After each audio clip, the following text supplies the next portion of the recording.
अस्सलाम वालेकुम students, financial accounting का हम लेक्चर 3 स्टार्ट करेंगे। इसमें हम पढ़ेंगे basics of financial accounting. Basics हमारे पास दो हैं, एक है मनी मेजरमेंट और एक है हमारे पास फाइनेंशियल पोजीशन। मनी मेजरमेंट में हमारे पास क्या आता है, जो हमारे पास अकाउंटिंग फिनोमेना है। अकाउंटिंग फिनोमेना क्या है, ये हम लेक्चर 2 में पढ़ चुके हैं और उनको हम क्या कहते हैं, in terms of currency, in terms of money measure करते हैं किसी भी चीज़ को। जब भी मनी की इन्वॉल्वमेंट आएगी तो हम क्या कहेंगे कि ये हमारे पास मनी मेजरमेंट है। अब मनी जो मेजरमेंट है उसके हमारे पास कुछ फैक्टर्स होते हैं, ठीक है। मेजरमेंट आप करते हो, वेट में भी आप मेजर करते हो किसी चीज़ को, लेंथ में भी मेजर करते हो, ठीक है, विड्थ में भी और हाइट में भी। इन चारों फैक्टर्स में आप मुख्तलिफ चीज़ों को मेजरमेंट करते हो, ठीक है। फॉर एग्जाम्पल आप एक टेबल की एग्जाम्पल ले लो। एक टेबल है, आप कहोगे कि उसकी हाइट हमारे पास इतनी है, उसकी विड्थ इतनी है और उसका वेट जो है वो हमारे पास इतना है। अब वो टेबल जो होगा, अगर तो वो टेबल बड़ा होगा, ठीक है, इन चारों फैक्टर्स को देखते हुए अगर वो टेबल बड़ा होगा, मतलब उसकी हाइट ज़्यादा होगी, लेंथ ज़्यादा होगी, विड्थ ज़्यादा होगी और उसका वेट भी ज़्यादा होगा, तो आपकी जो प्राइस होगी वो भी ज़्यादा होगी। अगर ये चारों फैक्टर्स कम होंगे तो आपकी जो प्राइस होगी वो भी कम होगी। इसमें क्या कह रहा है कि वो मनी जो है वो हमारी डिपेंड करती है इन चारों फैक्टर्स पे, ठीक है। किसी भी चीज़ की मनी इन चारों फैक्टर्स पे डिपेंड करती है। नेक्स्ट हम क्या करते हैं, इनकी एग्जाम्पल कर लेते हैं कि क्या चीज़ हमारे पास मनी मेजरमेंट में आती है और क्या चीज़ हमारे पास मनी मेजरमेंट में नहीं आती। फॉर एग्जाम्पल फर्स्ट आप देखें, अबाउट 30 नंबर ऑफ कंप्यूटर्स। वो क्या कह रहे हैं कि 30 नंबर ऑफ कंप्यूटर्स उसने खरीद लिए हैं, ठीक है। अब खरीद लिए हैं, इसमें कोई भी मनी की इन्वॉल्वमेंट हमारे पास नहीं है, तो ये मनी मेजरमेंट में ये चीज़ नहीं आएगी, ठीक है। सेकंड वो क्या कह रहा है, बॉट 10 फैंस, उसने 10 पंखे खरीदे हैं, हर एक की प्राइस जो है वो 1500 है और जो कैश है उसने फ़ौरन पे कर दिया, इमीडिएटली उसने पे किया, मतलब फ़ौरन पे किया, ठीक है। इसमें हमारे पास कैश की इन्वॉल्वमेंट आ गई तो हम इसको क्या कहेंगे कि ये मनी मेजरमेंट में आता है। फिर वो क्या कह रहा है कि स्क्रैप जो है वो आपने फेंक दिया है, उसका जो वेट था वो इतना था। अब इसमें सिर्फ एक फैक्टर इन्वॉल्व है, वेट का, ठीक है। इसमें मनी का फैक्टर इन्वॉल्व नहीं है, तो हम क्या कहेंगे कि ये मनी मेजरमेंट में नहीं आता। फोर्थ है, 5 वर्कर्स हैं हमारे पास, ठीक है, वो काम कर रहे हैं एक प्लांट पे और उनकी डबल शिफ्ट है। इसमें भी हमारे पास मनी के मेजरमेंट नहीं है, ठीक है, मनी इन्वॉल्व नहीं है, तो ये मनी मेजरमेंट में नहीं आएगा।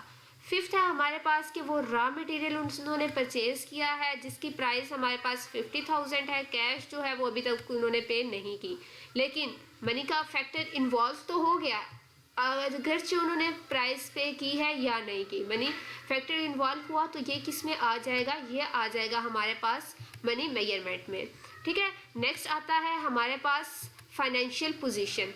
फाइनेंशियल पोजीशन में हम क्या करते हैं, हम देखते हैं कि फाइनेंशियल पोजीशन क्या है, किसी भी एंटिटी का स्टेटस, किसी भी एंटिटी का, मतलब अभी वो एंटिटी उसका स्टेटस क्या है, और स्टेटस किन दो चीज़ों पे डिपेंड करता है। एक तो वो डिपेंड करता है सोर्सेज पे और एक डिपेंड करता है रिसोर्सेज पे। अब हमारे पास सोर्सेज क्या होते हैं और रिसोर्सेज क्या होते हैं, ठीक है। रिसोर्सेज जो है हमारे पास वो ऐसे एसेट्स हैं जो आपके होल्ड में होते हैं, जिनको आप कंट्रोल कर सकते हो, ठीक है। जबकि सोर्सेज जो हैं ये आपका मीन्स ऑफ इनकम है, मतलब जो जहाँ से आपको इनकम आ रही है उसके ज़रिए हैं सोर्सेज हमारे पास, ठीक है। इनको आप कंट्रोल नहीं कर सकते, ये बढ़ भी सकते हैं, कम भी हो सकते हैं, लेकिन ये आपके कंट्रोल में नहीं होता, ठीक है। इसकी हम एक एग्जांपल कर लेते हैं। हमारे पास एक पर्सन है, उसका अपना स्कूल है, ठीक है। वो क्या है, एक स्कूल का ऑनर है और साथ ही साथ वो क्या करता है, पर्सन कोई भी प्राइवेट जॉब कर रहा है, ठीक है। एक वो जॉब कर रहा है, एक वो स्कूल का ऑनर है। अब जो जॉब है वो क्या है, उसका सोर्स ऑफ इनकम है, जॉब से उसको पैसे आ रहे हैं, ठीक है। अगर वो रूल्स की वायलेशन करता है या जॉब में उसकी ज़रूरत नहीं होती तो उसको निकाल दिया जाता है। इस चीज़ को वो कंट्रोल नहीं कर सकता। हाँ, इससे उसे पैसे तो आ रहे हैं, सोर्स तो है उसका वो, ठीक है, मनी का सोर्स है, लेकिन वो उसको कंट्रोल नहीं कर सकता कि उसे ना निकाला जाए या जो भी, वो उसका ऑनर नहीं है उस जॉब का, सिर्फ उसको पैसे आ रहे हैं। जबकि अगर स्कूल की बात की जाए तो स्कूल का वो ऑनर है, ठीक है, कोई चाह के भी उसे उसके स्कूल से नहीं निकाल सकता। क्यों? क्योंकि वो अपना उसका स्कूल है और वो उस स्कूल को चला रहा है। ये चीज़ उसके आएगी रिसोर्सेज में।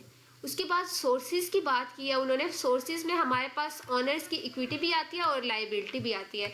ये दोनों जो टर्म्स हैं हमारे पास, ये फाइनेंशियल अकाउंटिंग की टर्म्स हैं, इनको हम मज़ीद आगे जाके इलेबोरेट करते हैं, ठीक है। नेक्स्ट हमारे पास क्या आती है, ये हमारे पास एक इक्वेशन आ गया, general equation, assets is equal to liability plus equity. इसको आपने याद करना है, ये आगे आपके लिए यूजफुल होगी जब आगे आप जाके इनको फाइनेंशियल अकाउंटिंग को प्रैक्टिकल करोगे। ठीक है, अब हमारे पास एसेट्स में क्या आती है, एसेट्स में हमारे पास वो चीज़ें आती हैं जो हमारे पास हैं। फॉर एग्जांपल फर्नीचर है और कंप्यूटर है, ये हमारे पास अभी हैं, तो ये हमारे एसेट्स में चीज़ें आ जाएंगी। ठीक है, ये हमारे असासों में आ जाएंगी। उसके अलावा लायबिलिटी है, ये कोई भी लोन है या कोई भी पैसे हमने किसी के देने हैं, किसी ने हमारे देने हैं, तो ये सारी चीज़ें किस में आ जाएंगी, लायबिलिटीज़ में।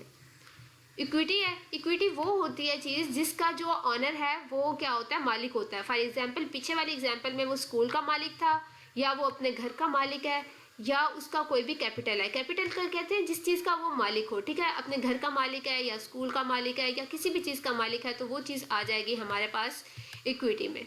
ठीक है, थर्ड लेक्चर आपका इतना ही था, ये लेक्चर आपका ख़त्म होता है। अगर आपको ये लेक्चर अच्छा लगा है तो आप इस वीडियो को लाइक करें, चैनल को सब्सक्राइब करें, और अगर आपको कोई भी क्यूरी है तो वो आप कमेंट बॉक्स में इजीली मुझसे पूछ सकते हैं, मैं आपको आंसर दे दूँगी। थैंक यू, अल्लाह हाफिज़।